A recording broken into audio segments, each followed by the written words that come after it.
Yo, what's up YouTube? Shobek here with a Wrath of the Lich King arena guide for you all. In this one, we're going to be going over Disc Priest Rogue versus Shadow Priest Mage. If you guys like these videos, make sure to like and subscribe and let me know down in the comments below which guide comp you would like next. How we're going to do this is I'm going to roll the clip so you can watch it in real time. And then once it's done, we're going to rewind and then deep dive into it. All right. So without further ado, let's jump in. Do you want me to run up after you?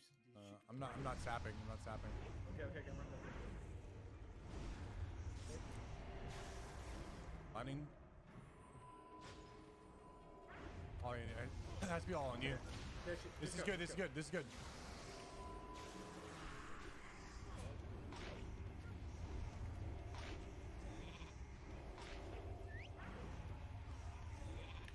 Nice. There it is. Awesome, guys. So let's rewind and deep dive into it. First off, the kill target is going to be Shadow Priest and the CC target is going to be the Mage. And the key bit to this entire fight, guys, is you want to save Cloak of Shadows and Shadow Dance after Dispersion. So this entire matchup, you're going to have to force the Shadow Priest to pop his Dispersion without using those two cooldowns, and you win. If you successfully do that, you will win the game because after Dispersion, the Priest will just flop. You're going to be unpeelable and your damage is going to be your highest burst output and he will just flop over. So what we're going to do is I'm going to keep the Priest back. I'm going to move up. The Priest, if you were listening to the game, he asked if he should move up and I said no. The reason being is because I'm not going to sap. The reason why I don't want to sap is because I know that the Mage is going to be on top of the Shadow Priest. And if I sap, there's a really good chance that the Mage is going to Nova me out and I lose that ambush damage. Again, I need to use my toolkit without Cloak and Dance to get this Priest to disperse. So right now in Season 5, Rogues are pretty much a glass cannon and our ambushes have so much tempo and momentum. They have a lot of value. So if I just waste my opener for a sap to try and get a Dispel off, it isn't worth it. And it's better for me to just open because when you just open on the Priest, you catch them by surprise and you catch the Mage by surprise because they're waiting for that sap queue. A lot of the times they're just like, yeah, Rogue's gonna sap the Priest. Then I know the Rogue's in the vicinity and then they're gonna start closing in. So once you just open up on them, you actually catch them off guard. And now you're the initiator on the match. And now now they're on the defensive trying to react to what you are. And it's really good to be on the proactive side of things. So here I go. I tell him, no, I'm not going to sap. I use my pre-med and I go for an ambush and then I'm going to go for an eviscerate. The reason why I do ambush eviscerate is because, again, when you do the 5 combo point eviscerate, you're going to get the globals back. So ideally, you're going to have 2 vanishes and you're going to have a blind and a trinket. You're going to have 4 abilities to prevent the Mage from CCing you. And then the Shadow Priest Mage combo, they're going to have Deep Freeze, Haunt, and Fear in order to CC you. Now, Deep Freeze, Fear can get dispelled. Haunt is going to be a hard stuck, unfortunate for you because it can disarm and just instantly stun you.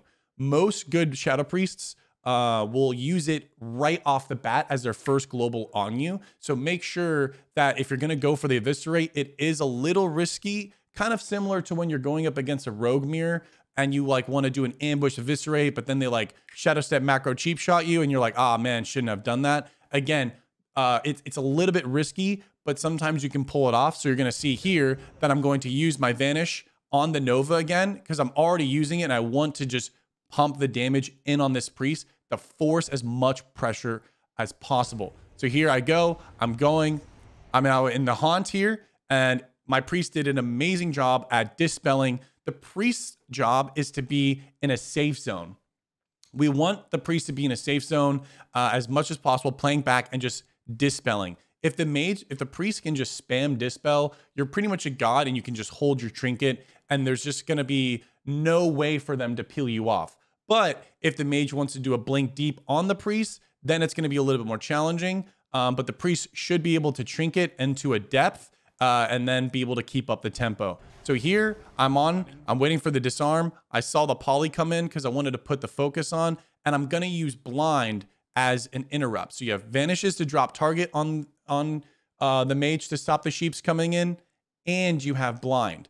So you have those three, and you don't want to use gouge, and you never want to step off. It's very important to highlight that you guys never want to step off from the Shadow Priest. It's not worth the damage, because if the mage blocks or whatever, it's not really going to add any value to the game, and you're only going to lose the damage and the pressure on the priest, and we want to maximize that. So here I go. I'm getting polyed, and here comes the Frostbolt.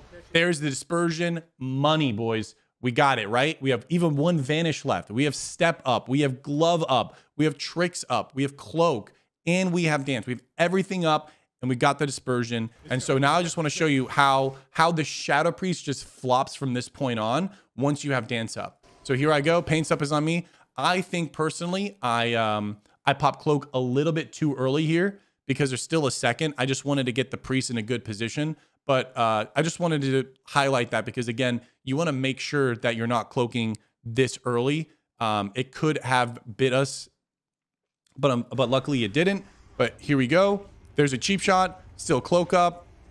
And I even did a little bit of a different opener here. When you're opening on the priest with your Shadow Dance Go, because he's going to most likely still have Trinket because you're going to be using all of your pretty much combo points for damage like eviscerates and all your vanishes for ambushes, because you don't want, when the dispersion is there, when it's up, you don't want the priest to be on a DR. It's very, very important because, again, they win the long game. We lose the long game for sure. So what we want to do is we want to just not stun at all. So once that dispersion's there, we know we're good for everything. Double cheap shot, DR, into a full kidney. So I also kind of messed up here where when I cheap shotted, I could have held the global because he knew the pressure was there, and I could have just DR cheap shot onto his trinket into a kidney shot and full kill. But I did the cheap shot Evis, then he trinketed into a DR cheap into a, I think it was like a 2 or 3 combo point kidney. However, the damage was still enough. I could have even killed him with glove here, and I could have dropped target again with vanish, but I knew it was going to be enough. And I just wanted to, again, highlight just the raw damage once that Shadow Priest doesn't have that dispersion, just how they just flop over. So again, the tidbit to this whole thing, guys, is when you're going up against Mage Shadow Priest, save your cloak and save your dance for after dispersion. Use everything you can to drop target on sheep, and all of your cooldowns need to be offensive and finishers like eviscerates and ambushes, and keep the priest in the back and safe. And he should only really be trinketing the deep freeze sheep in order for him to death it.